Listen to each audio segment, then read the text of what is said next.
Christ love, kiranya kasih Kristus menyertai kita semua. Sebelum Tuhan Yesus naik ke surga, dia bangkit dari kematian. Beberapa kali dia menampakkan diri kepada murid-murid dan berkata, damai sejahtera bagi kamu. Dan hari ini, bagi siapapun pengunjung channel ini, saya mengucapkan damai sejahtera bagi kita semua di dalam nama Tuhan Yesus Kristus. Haleluya. Hari ini saya akan membahas mengenai komentar dari fans Sang Debaters bahwa sunat lahiriah menentukan keselamatan bagi Yudas Iskariot.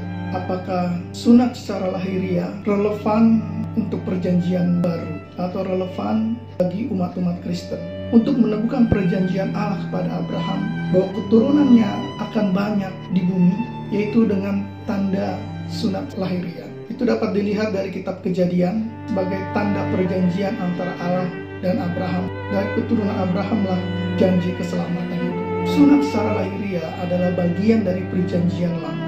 Bagi siapapun yang mengerjakan sunat, dia wajib hukumnya menjalankan hukum Taurat. Namun ketika Yesus mati di kayu salib, bangkit dari kematian, dan dia menampakkan diri kepada murid-murid, kemudian dia memesankan amanat agung kepada seluruh murid-murid, pergilah beritakanlah Injil dan jadikanlah semua bangsa murid-muridku. Jadikan semua bangsa murid-murid Tuhan. Itu berarti perjanjian yang seharusnya untuk bangsa Israel, yaitu zaitun yang sejati, maka umat-umat di luar Israel pun mendapat kasih karunia keselamatan oleh darah Yesus Kristus, menjadi zaitun yang liar yang dicangkokkan ke zaitun yang sejati. Nah, untuk membahas ini, sunat secara lahiriah sudah tidak berlaku lagi bagi umat Kristen. Kenapa tidak berlaku? Karena kita sudah meninggalkan perjanjian yang lama. Ini terbukti dari ketika Rasul Paulus memberitakan Injil kepada bangsa-bangsa di luar Yahudi. Kita bersyukur ya bahwa Rasul Paulus dipilih menjadi rasul untuk bangsa di luar Yahudi. Karena jika Rasul Paulus tidak terpanggil untuk bangsa di luar Yahudi, maka kita orang-orang di luar Yahudi tidak akan diselamatkan. Kisah Para Rasul pasal 15, bagaimana sidang di Yerusalem membuat sebuah keputusan bahwa sunat lahiriah tidak serta-merta membuat orang selamat. Kita baca Kisah Para Rasul pasal 15 ayat 1. Beberapa orang datang dari Yudea ke Antiokhia dan mengajarkan kepada saudara-saudara di situ, jikalau kamu tidak disunat menurut adat istiadat yang diwariskan oleh Musa, kamu tidak dapat diselamatkan. Tetapi Paulus dan Barnabas dengan keras melawan dan membantah pendapat mereka. Akhirnya ditetapkan supaya Paulus dan Barnabas serta beberapa orang lain dari jemaat itu pergi kepada rasul-rasul dan penatua-penatua di Yerusalem untuk membicarakan soal itu.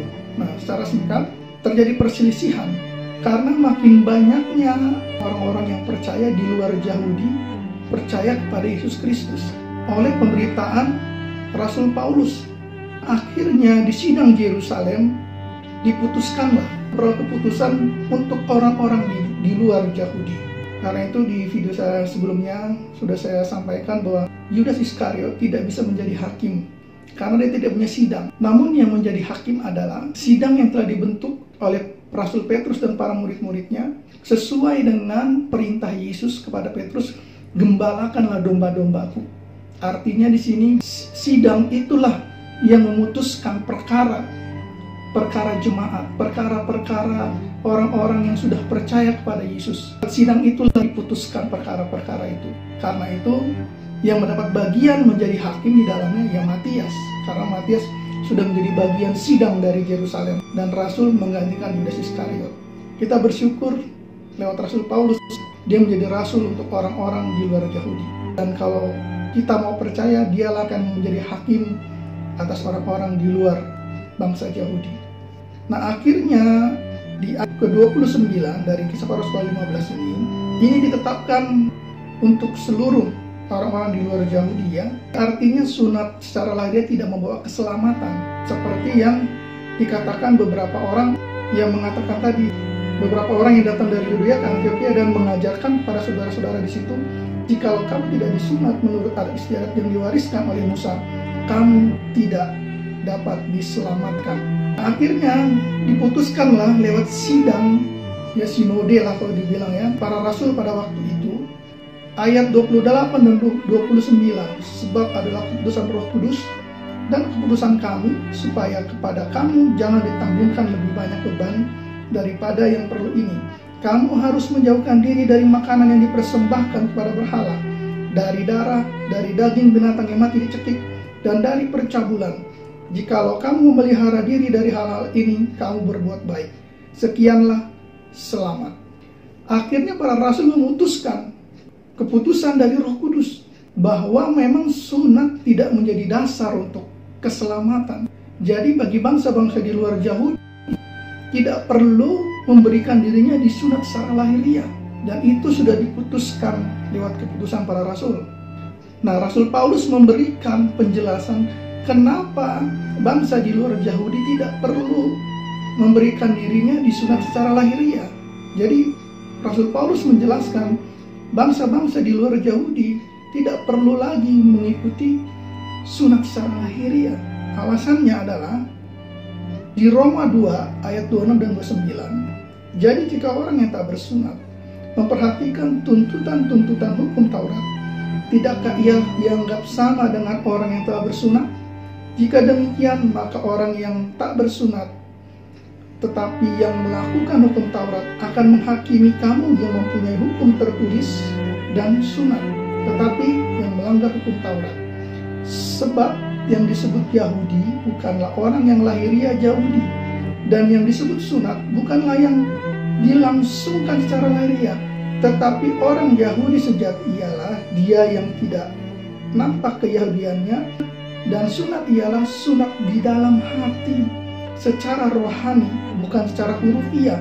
Maka pujian baginya datang bukan dari manusia, melainkan dari Allah. Inilah penjelasan Rasul Paulus tentang sunat secara lahiriah, bahwa sunat secara lahiriah tidak membawa keselamatan seperti pada perjanjian lama. Rasul Paulus juga menjelaskan di Roma pasal 4 ayat 1-13. Jadi apakah akan kita katakan tentang Abraham bapa leluhur jasmani kita? Sebab jikalau Abraham dibenarkan karena perbuatannya, maka ia beroleh dasar untuk bermegah, tetapi tidak di hadapan Allah. Sebab apakah dikatakan nas kitab suci? Lalu percayalah Abraham kepada Tuhan, dan Tuhan memperhitungkan hal itu kepadanya sebagai kebenaran. Kalau ada orang yang bekerja, upahnya tidak diperhitungkan sebagai hadiah, tetapi sebagai haknya. Tetapi kalau ada orang yang tidak bekerja namun percaya kepada Dia yang membenarkan orang durhaka, imannya diperhitungkan menjadi kebenaran. Seperti juga Daud menyebut berbahagia orang yang dibenarkan Allah bukan berdasarkan perbuatannya. Berbahagialah orang yang diampuni pelanggaran-pelanggarannya dan yang ditutupi dosa-dosanya. Berbahagialah manusia yang kesalahannya tidak diperhitungkan Tuhan kepadanya. Adakah ucapan bahagia ini hanya berlaku bagi orang bersunat saja atau juga bagi orang tak bersunat? Sebab telah kami katakan bahwa kepada Abraham iman diperhitungkan sebagai kebenaran. Dalam keadaan manakah hal itu diperhitungkan? Sebelum atau sesudah ia disunat? Bukan sesudah disunat, tetapi sebelumnya. Dan tanda sunat itu diterimanya sebagai meterai kebenaran berdasarkan iman yang ditunjukkannya sebelum ia bersunat. Demikianlah ia dapat menjadi bapa semua orang percaya yang tak bersunat, supaya kebenaran diperhitungkan kepada mereka, dan juga menjadi bapa orang-orang bersunat, yaitu mereka yang bukan hanya bersunat, tetapi juga mengikuti jejak iman Abraham bapa leluhur kita pada masa ia belum disunat. Sebab bukan karena hukum Taurat telah diberikan janji kepada Abraham dan keturunannya bahwa ia akan memiliki dunia, tetapi karena kebenaran berdasarkan iman. Jadi janji kepada Abraham diberikan itu pada waktu sebelum ia disunat, dan Abraham mempercayainya. Jadi jelaslah bahwa sunat secara lahiriah sesuai dengan perjanjian baru tidak lagi berlaku, karena kita sudah ditebus oleh darah Kristus, dan Kristus sudah membenarkan kita dan memerdekakan kita dan memberikan kasih karunia-Nya kepada kita. Sebab Kristus telah mengaruniakan keselamatan yang seutuhnya kepada kita. Jadi bukan lagi secara lahiriah, tetapi secara rohani. Demikian pembahasan dari saya. Jikalau video ini bisa menjawab perdebatan yang ditimbulkan oleh sang debaters, jangan lupa untuk di like, komen yang positif, dan di subscribe. Tuhan Yesus memberkati kita semua. Haleluya.